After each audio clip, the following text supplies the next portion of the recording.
Chairman. I appreciate it.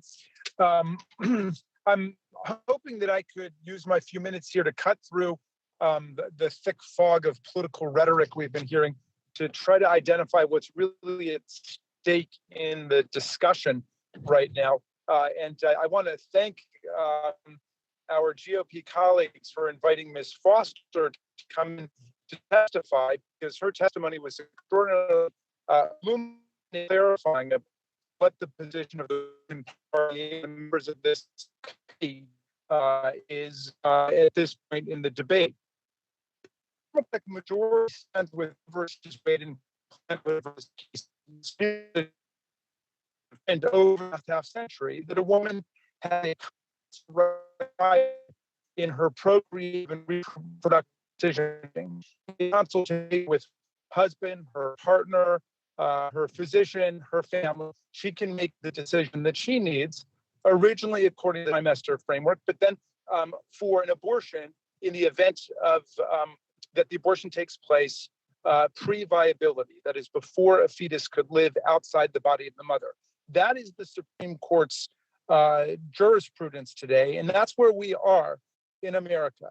And I think it corresponds to the views of the vast majority of the American people that within the early period where you have a non-viable fetus, that it is within the woman's right to choose under substantive due process liberty, is part of the freedom of Americans to make that decision. Now, Ms. Foster referred to abortions as murder of children and the murder of 20 million. I think we just heard from our distinguished colleague from Louisiana, it's 22 million people who were killed, or children who were killed. She referred to it as a genocide.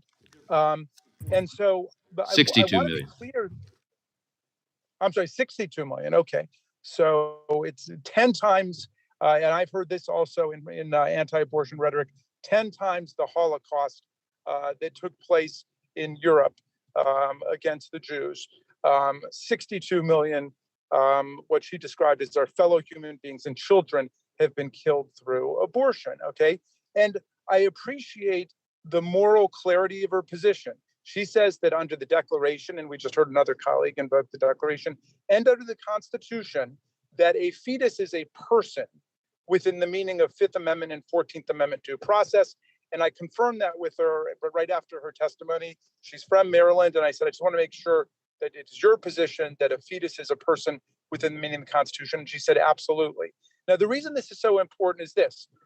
We've seen with the Texas law, which of course bans abortion in the vast majority of cases. It bans it for cases of rape, and she was very enthusiastic and proud of that fact. It bans it in the case of incest, and it converts everything into this system of bounty hunting, where people are essentially turned into vigilantes, and they can go and sue a doctor or a nurse or family members who help a woman exercise her constitutional rights. So what's happened in Texas, of course, is that people are flowing to Oklahoma, or they're going to Louisiana, or they're going to other parts of the country where they can get an abortion. And I think some people feel, well, that's okay. You'll have this sort of checkerboard thing. Some states, it'll be like The Handmaid's Tale, but you'll be able to flee to another state. But if you listen to what Ms. Foster is saying, and what a number of our colleagues are saying today, is they want a situation where abortion at any point is considered murder under the Constitution of the United States. So if you follow the logic of her argument, abortion could not be allowed in any case, in any state, for rape or incest or anything else, because it would be like allowing a state government to permit the mass murder of a subpart of the population. And I appreciate the honesty of that view. It is an extremist view, way outside of where the vast majority of the American people are. But if you listen to the rhetoric of our colleagues, if you listen to the rhetoric of Ms. Foster, all of them seem to be saying that a fetus is a person within the meaning of our Constitution. And not only is it okay for Texas essentially to make it impossible for a woman to get an abortion, which is why they're all trying to get out on the Greyhound buses or whatever to Louisiana or Oklahoma or California, but in every state it should be banned. And if they don't believe that, then I think they should explain why they think it's okay for abortion to take place in some states and it's not murder, but in other states it is. If some of them are saying what certain people are saying, just let the states decide. I would like them to announce that they think that it should be a right in the states that want to make it a right. But it sounds to me like the new position of the Republican Party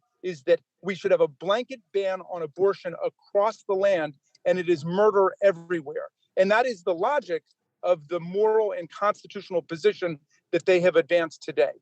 And The, if I've got the gentleman's if I've got time is expired.